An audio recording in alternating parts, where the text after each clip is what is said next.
Google is now making it easier to keep your vaccination card in handy by building support for digital vaccination cards into Android itself. So this is awesome. I mean, if you have your Yeah. vaccination card, if you chose to get vaccinated, that's your personal preference. I don't care which way you went. Just stay away from me if you didn't, because I'm not trying to be in the hospital. But I mean, I still rock with you on the phone. We can FaceTime. But at the end of the day, Google is basically saying that it has updated its Passes API to support a secure way to store COVID vaccination tests and vaccination cards on Android devices. Where you at, Apple? Come on, step up. Ooh, there we go. Yeah, shots has been thrown. Where that drop the bomb? The clues bomb for me. There you go. Basically, Google says developers at healthcare organizations and approved health authorities will now be able to access these APIs in order to create and distribute digital versions of COVID test results and vaccinations to patients, with the initial rollout beginning in the US, and then other countries will come along. Basically, you'll be able to store the digital COVID info on your Android devices, be able to access to them quickly using a shortcut on your home screen, even if you don't have an internet connection. The only major requirement is that your device is running Android 5 or later to be Play Protect certified.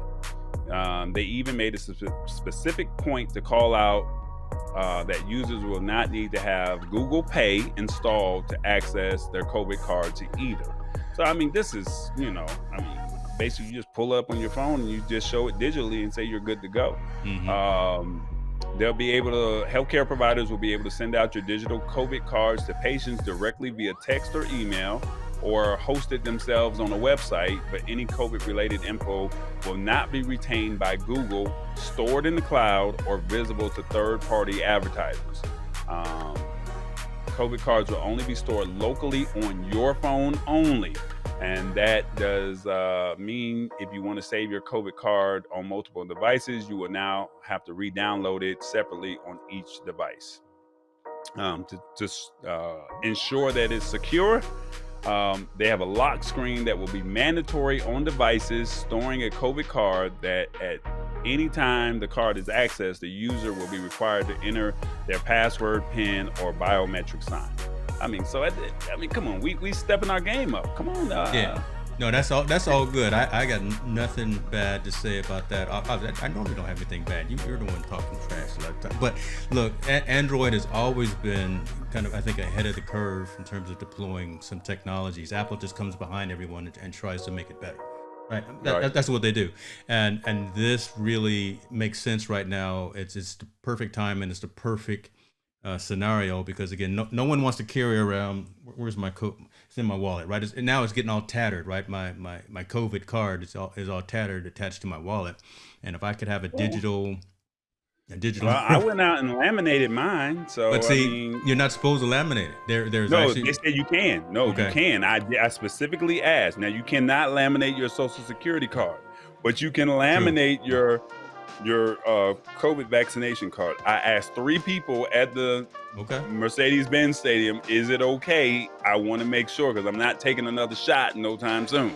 So when they said that I'm good, you can laminate your card, but who wants to walk around with the crinkled card? So this is perfect, because like you said, you have it in your phone. The only way that you can have access to it is if you use your PIN, your fingerprint, or your lock code, or whatever that may be, and then you have access to it. You don't have to, be on Wi-Fi. You don't have to be in the Google Play Store. So for the ones who choose not to, participate in Google Play, you still have access to it. And then lastly, at the end of the day, the way I view it, it's nothing stored in the cloud, or Google has no control over this. The healthcare provider is sending this information to you.